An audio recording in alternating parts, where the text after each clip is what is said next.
Okay, so this is what we did on Friday the 25th and Monday the 28th in science class. So we're putting together the two big things we learned, which is being able to provide evidence that living things are made of cells and to develop and use a model to describe the function of a cell and its parts.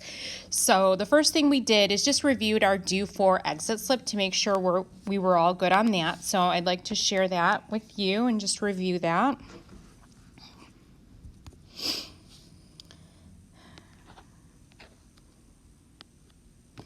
Okay, so for this question, it goes along with due for, where you guys created a model in the form of a map to represent a cell and its organelles inside. If you were going to make a model of an animal cell, more of a 3D model, and you only had those three choices of materials to use for the cell membrane, which would be most appropriate for using to make the model of the cell membrane portion of a cell? Well, you could have anything but the plastic, because we know the function of a cell membrane is to let materials in and out of a cell, and we know that plastic will not let materials in or out. Now, wire mesh would be able to do that. Cotton fabric, in a way, would also be able to do that. So for my answer, as far as a sample, I chose wire mesh, and again, cotton fabric would be okay. Plastic, though, would be wrong. And because nothing could go in or out plastic. All right, so if we look at an example explanation, this would be a level 10. So compare your writing and what you wrote to this as a sample. Okay, so to get a 10, you would need something similar to this. All right, so the wire mesh is the material most appropriate for making a cell membrane. Like the cell membrane, the wire mesh allows for the movement of water and other nutrients into and out of a cell. The plastic bag would not allow for the movement of materials into or out of a cell, and the cotton fabric would only allow for some movement. So notice how I also refer to the other materials and why they wouldn't be so good. So always make sure to have a full, detailed, well-rounded answer. You need to cover all of those things.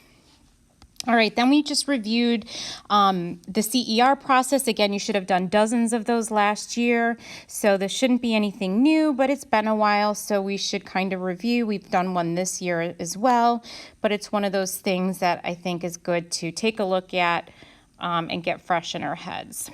Okay, so taking a look at that, I gotta find where it is. Right there.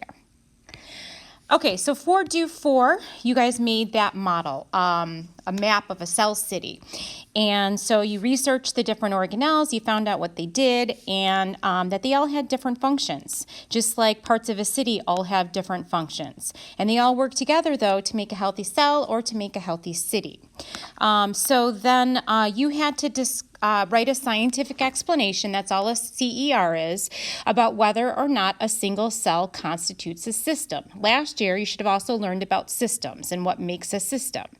And so in this case, a single cell does make a system.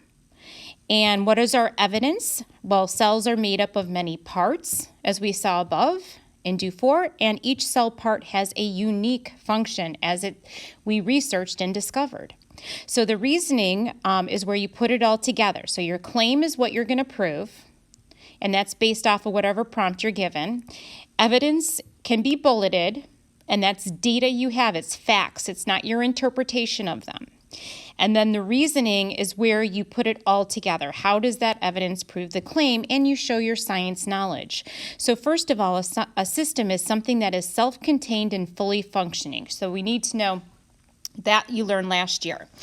A cell meets both of these criteria. Cells are made up of parts that both independently, that means all by themselves, and interdependently, that means with each other, have functions that support the overall health of the cell. So those parts all work together. They have their own function. They also work together so that they can have a healthy cell. And that makes it a system. All right, so a CER, all it is a way to answer a question with proof instead of just saying the way it is, just, without backing it up with anything. The CER is just the form we've been using in science format to help make sure you support your answers with evidence. All right, so then after that, we went to our assessment. Okay, so we had time to kind of look at stuff since our periods are a little bit longer. And then we took a look at our first assessment. And so if you were absent for the assessment, you will need to make that up. And then we'll have to schedule a time for you to come in during homeroom or another time if you don't have homeroom to make up that assessment. So contact me on that.